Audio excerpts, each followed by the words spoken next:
नमस्कार प्रिय विद्यार्थियों, मैं गौतम चंद, व्याख्याता हिंदी, श्री करनी एकेडमी एंड एजुटेक के इस ऑनलाइन प्लेटफॉर्म पर आप सभी का हार्दिक स्वागत एवं अभिनंदन करता हूं।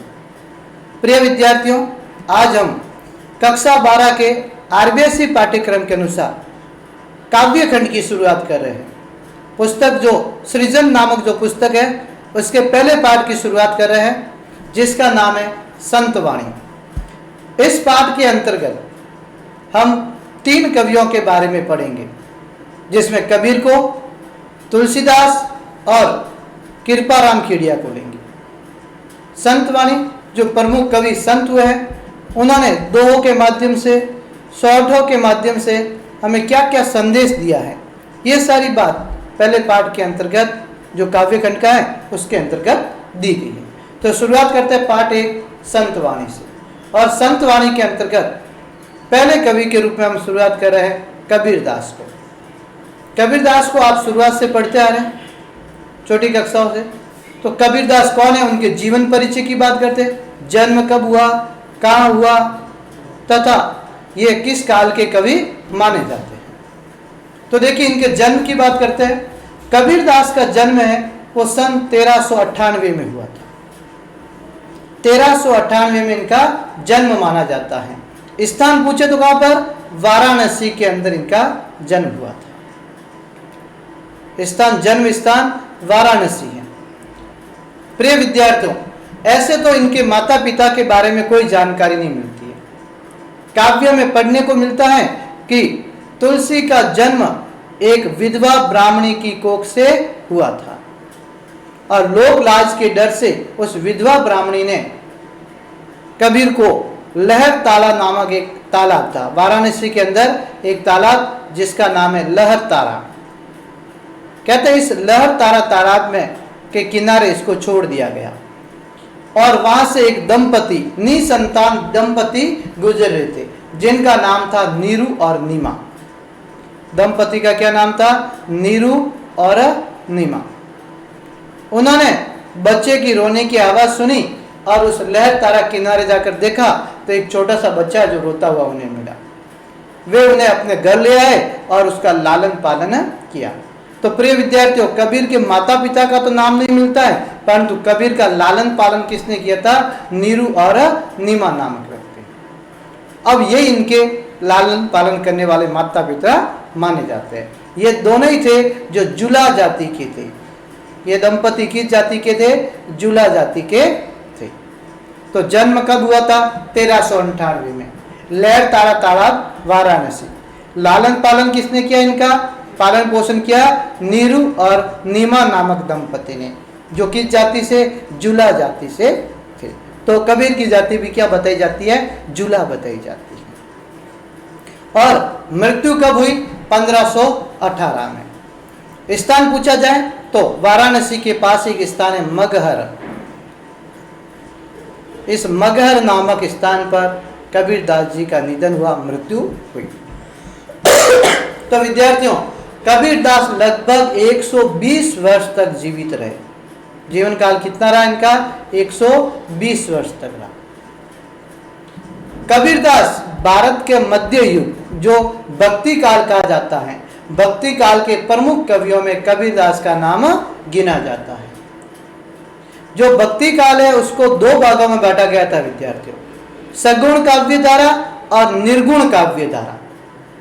सगुण काव्य धारा के अंतर्गत वे कवि आते हैं, वे संत आते हैं जो ईश्वर के बाह्य रूप को मानते हैं।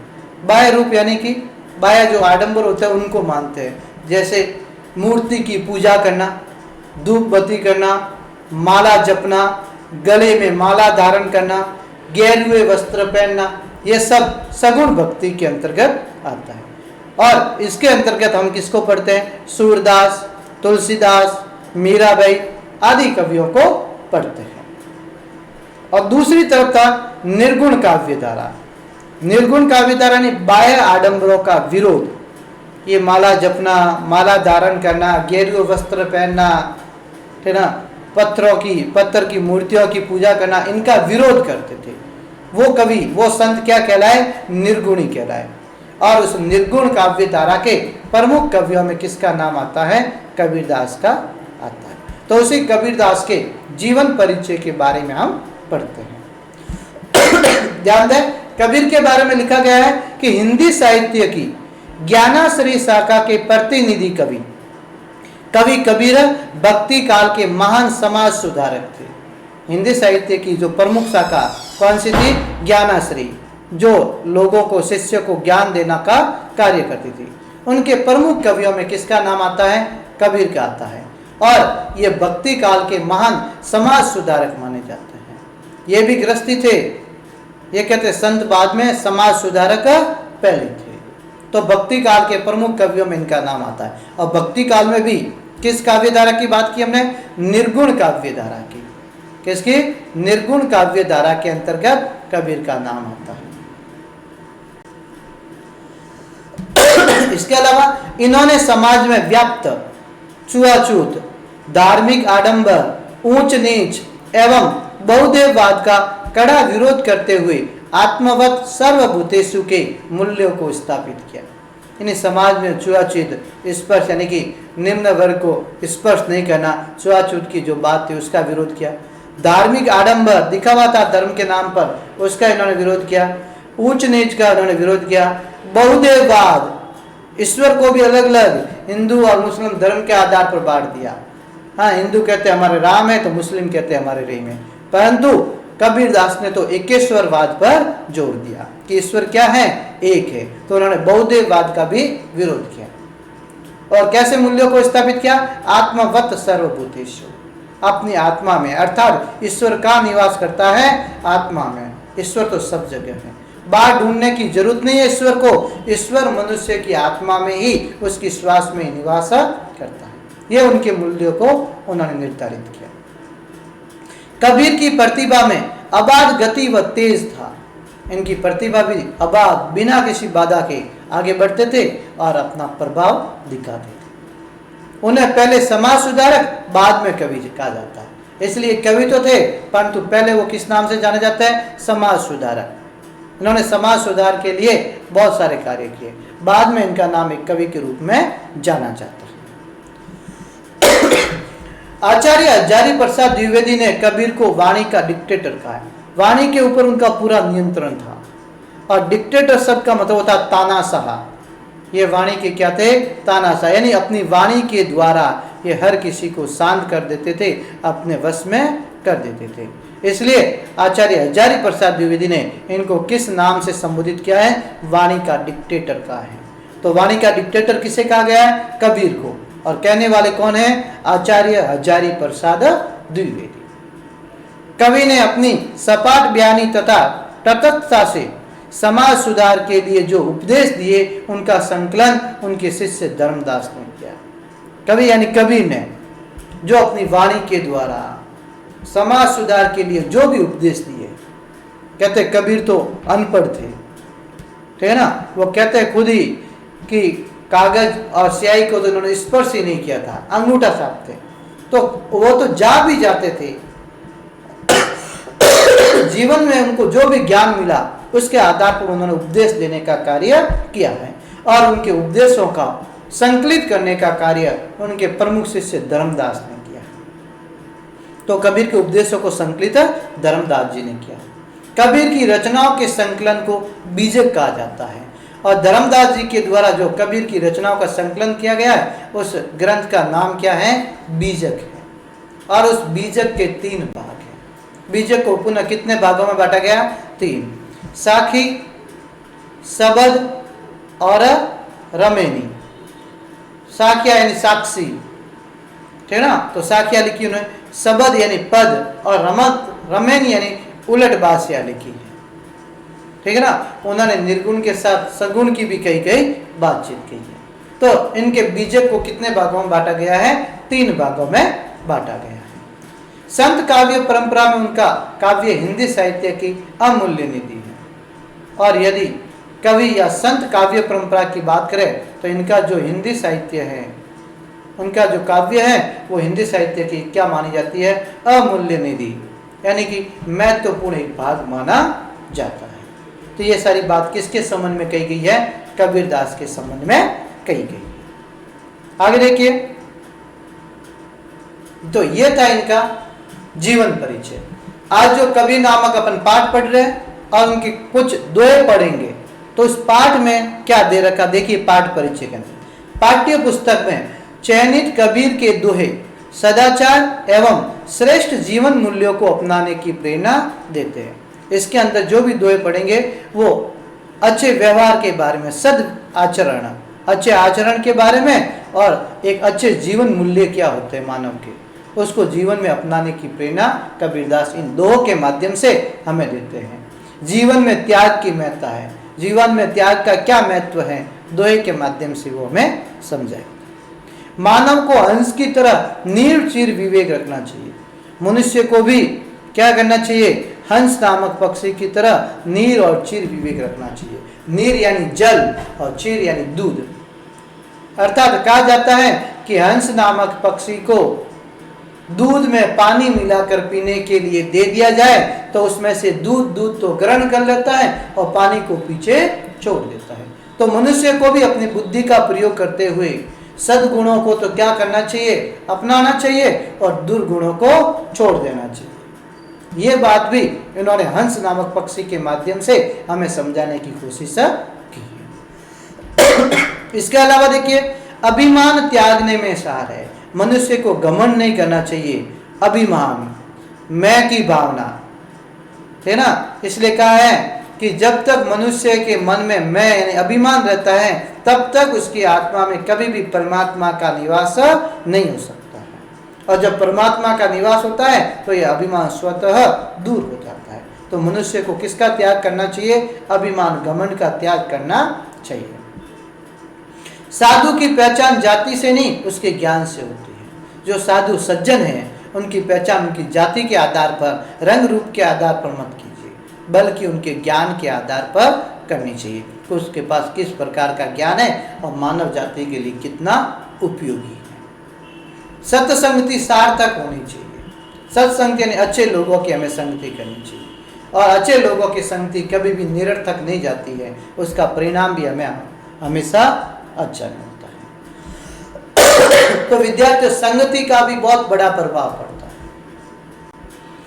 और क्या बताया गया इनके पदों में, दुराशा सर्पिणी के समान घातक होती है। बुरी आशा, मन में जो आशा रूपी सापनी है ना, वो बहुत ही घातक है। सर्पिणी का काम डसने का है, तो ये बुरी भावना भी है ना, मनुष्य के मन को डसने का कार्य करती है, मनुष्य के मन को कमजोर करने का कार्य करती है। इसलिए इन बुरी आशाओं से हमें क्या रहना चाहिए, दूर रहना चाहिए। और इसके अलावा वाणी में कोयल सी मिठास होनी चाहिए।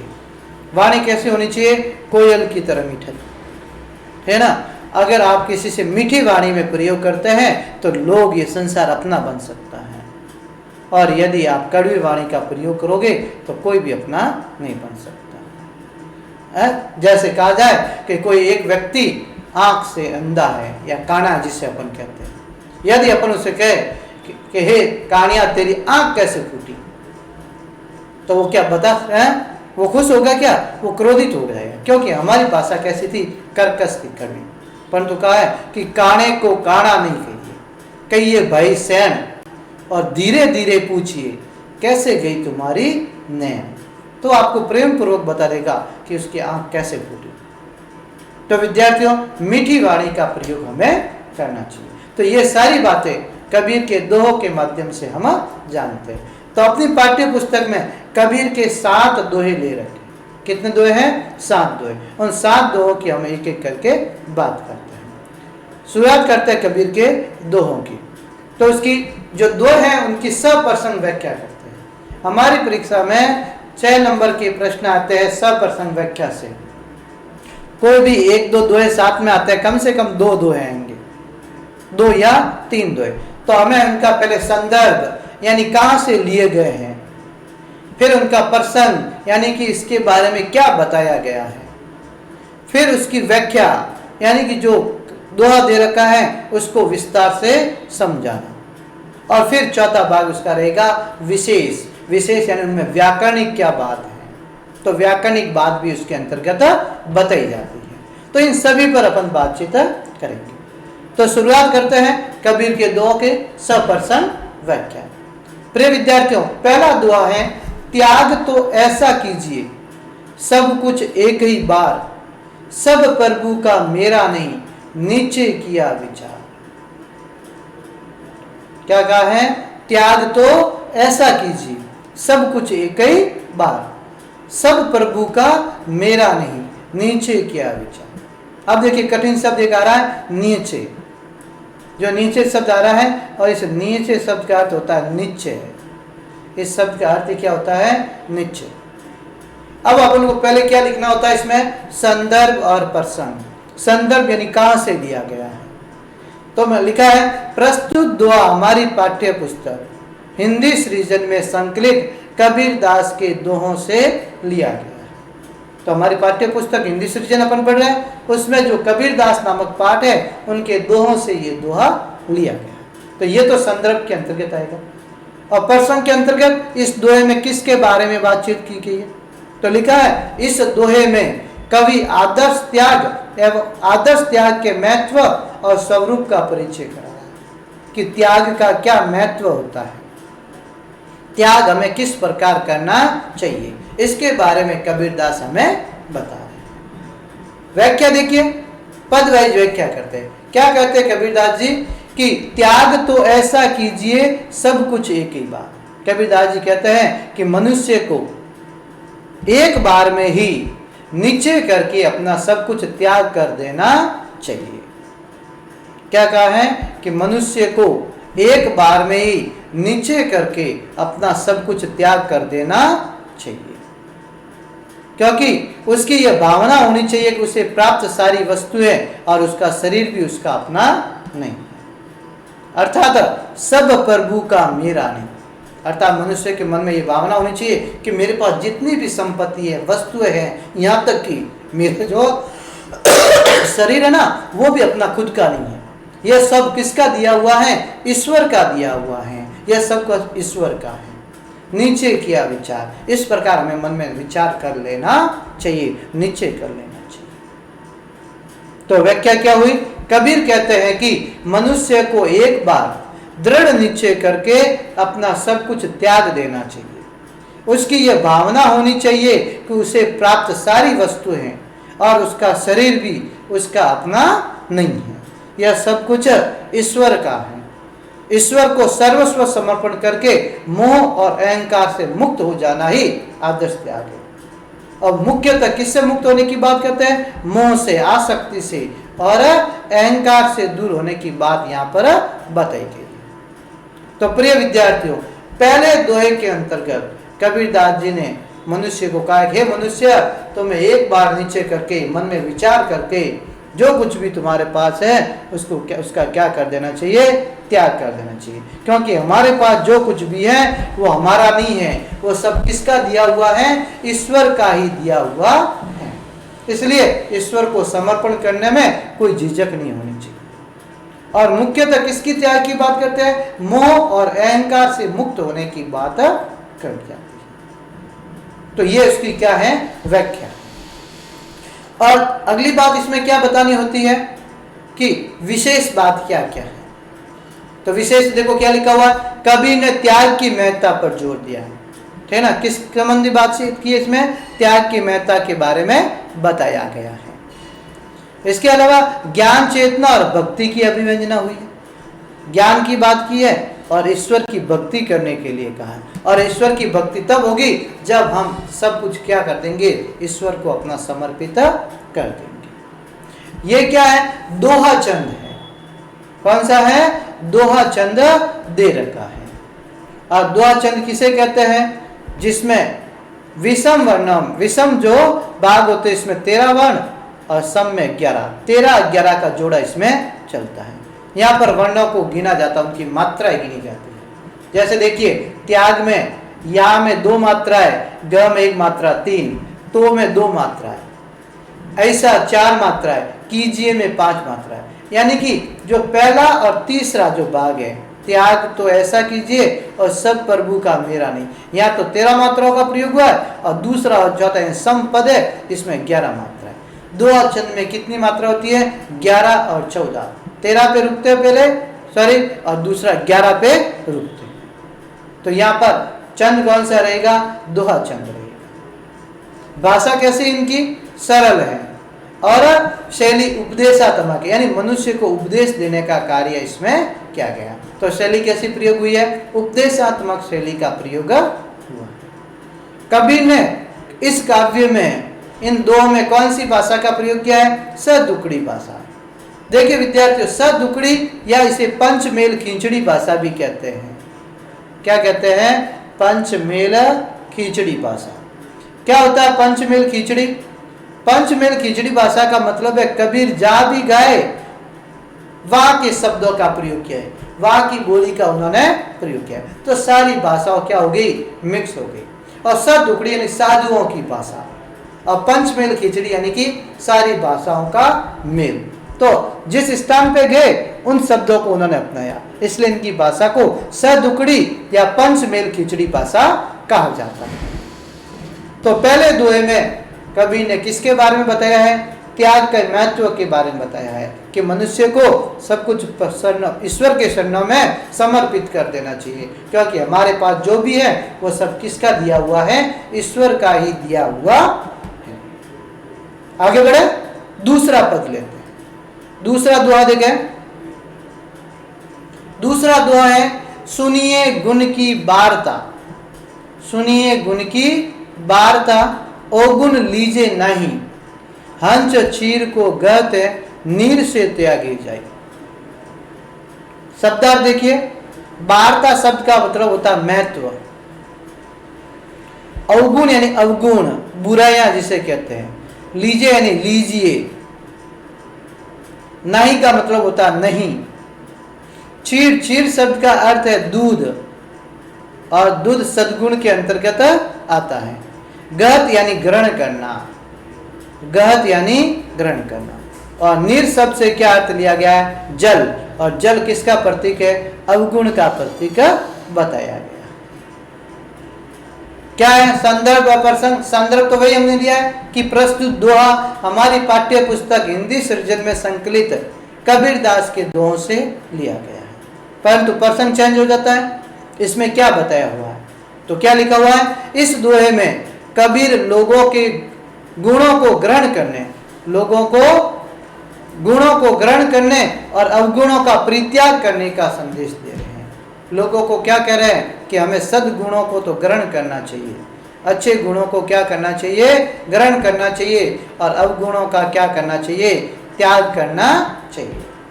तो अच्छी बातों को अपनाने का और बुरी बातों से दूर रहने का संदेश इस दूसरे दोहे में कबीर हमें देते हैं।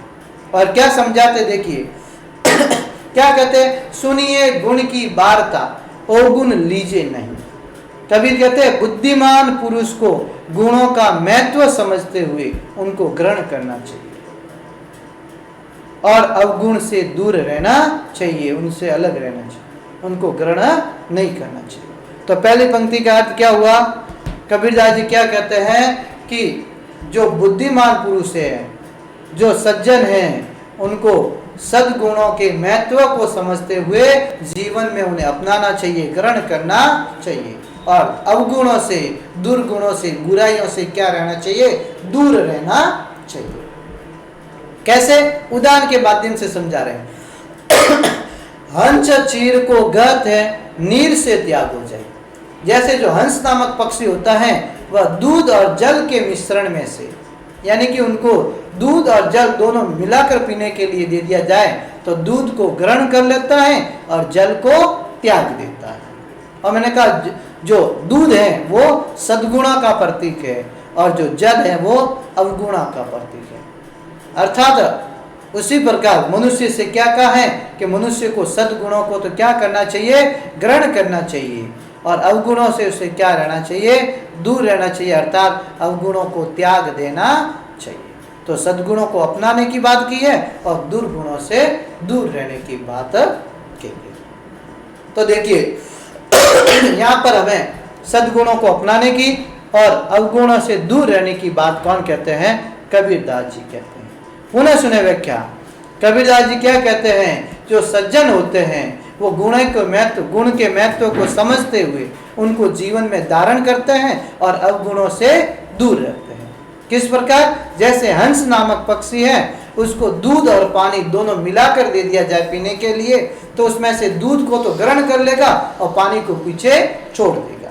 उसी प्रकार मनुष्य को भी क्या करना चाहिए? सद्गुणों को, अच्छी आदतों को तो क्या करना चाहिए? अपनाना चाहिए, और दुर्गुण यानी बुराइयों को छोड़ देना चाहिए। तो यहाँ सद्गुणों को अपनाने की और दुर्गुणों से दूर रहने की बात की गई। विशेष बात देखिए क्या क्या दे रखा है इसमें ये संदेश दिया गया है कि अवगुणों का त्याग ही व्यक्ति के जीवन को सुखी बनाता है। यदि मानव जीवन में सुखी होना है तो जो बुराइयां हैं, अवगुण है, उसका हमें क्या करना चाहिए? त्याग करना चाहिए, और सद्गुणों को क्या करना चाहिए? अपनाना चाहिए। इसकी भी भाषा सरल बताई गई है और शैली कैसी उपदेश दिया गया है, तो शैली कैसी है? उपदेशात्मक बताई गई।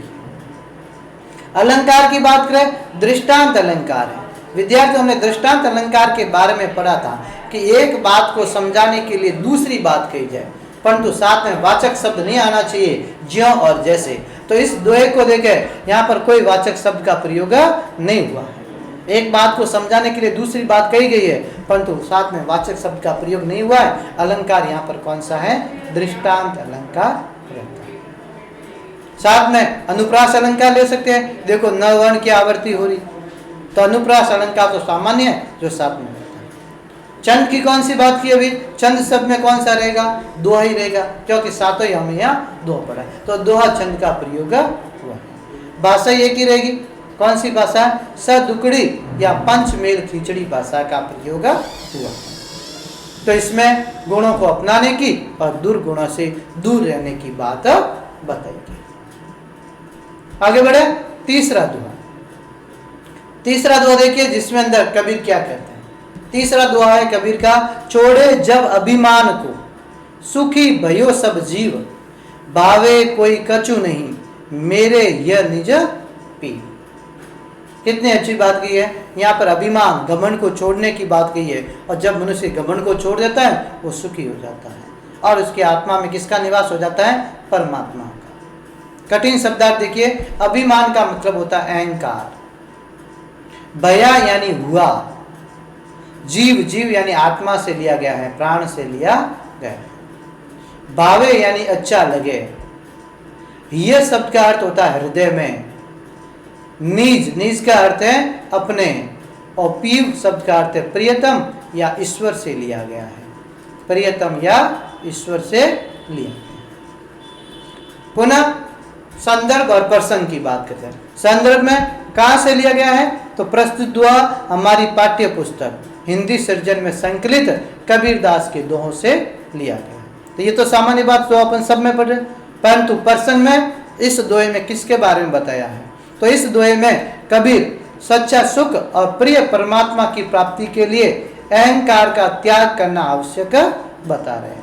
इस दोहे में कबीरदास जी क्या बता रहे हैं कि यदि हमें सच्चा सुख प्राप्त करना है और ईश्वर की प्राप्ति करनी है तो मनुष्य को किसका त्याग करना पड़ेगा? अहंकार, अभिमान का त्याग करना पड़ेगा। ये उपदेश इसके अंतर्गत ये। तो यहाँ क्या है? कबीर के मन के भाव प्रकट हो रहे। व्याख्या देखिए, छोड़े जब अभिमान को, सुखी भयो सब जीव। क्या कहते हैं कि जीव अर्थात जो आत्मा है उसको परमात्मा से दूर और विमुख करने वाला मुख्य तत्व किसको बताया है? अहंकार को। ये अहंकार का भाव है ना, ये अहंकार ही हमें क्या करता है? परमात्मा से दूर रखता है। इसलिए कबीर कहता है जब मनुष्य अहंकार को छोड़ देता है तो सब ओर से सुखी होता है, अर्थात उसको किसकी प्राप्ति हो जाती है? परमात्मा ईश्वर की प्राप्ति कर लेता है। तो छोड़े जब अभिमान को, सुखी भयो सब जीव, अर्थात मनुष्य जब अहंकार को छोड़ देता है तो सब ओर से वह सुखी हो जाता है और ईश्वर को प्राप्त करता है। दूसरी पंक्ति का अर्थ देखिए, भावे कोई कछु कहे, मेरे यह निज पी। भावे ने अच्छा लगे, ठीक है। तो कबीरदास क्या कहते हैं? वे कहते हैं कि चाहे कोई कुछ भी कहे, चाहे कोई हमें कुछ भी कहे, परंतु मेरे हृदय यानी मनुष्य के हृदय में, उसके हृदय में हमेशा किसका निवास रहता है? प्रियतम, परमात्मा का निवास रहता है। और जब परमात्मा का निवास हो जाता है तो मनुष्य सब ओर से सुखी हो जाता है, संतुष्ट हो जाता है। तो अहंकार को छोड़ने की बात की है। जब मैं की भावना हट जाएगी, ईश्वर का निवास आत्मा में हो जाएगा। तो पुनः सुने क्या व्याख्या है। तो कबीरदास जी कहते हैं कि जब मनुष्य अहंकार को छोड़ देता है तो सब ओर से वह सुखी हो जाता है, उसकी आत्मा को परमात्मा की प्राप्ति हो जाती है। इस संसार के लोग चाहे कोई कुछ भी कहे, परंतु मेरे हृदय में तो मेरे प्रियतम का निवास हो गया है, और प्रियतम का निवास हो जाता है तो सब प्रकार से संतुष्टि हो जाती है। तो इस प्रकार ये इसकी व्याख्या दे रखी है। अब इसमें विशेष के अंतर्गत बात करते हैं। भाषा कौन सी है भाई? सद उकड़ी या पंचमेल खिचड़ी भाषा का प्रयोग हुआ। इसके अलावा इसमें क्या बताया है? मेरे यह निज पियो कथन से आत्मा परमात्मा की नित्य एकता का और इस भाव के अनुभव से प्राप्त होने वाले परम सुख की ओर संकेत किया गया कि मेरे हृदय में निज यानी मैं अपने प्रिय यानी परमात्मा का स्थान है। यहाँ पर आत्मा और परमात्मा की एकता का संदेश दिया गया, और जब आत्मा और परमात्मा एक हो जाती है तो परम सुख की प्राप्ति होती है। इस और कबीर यह संकेत करें।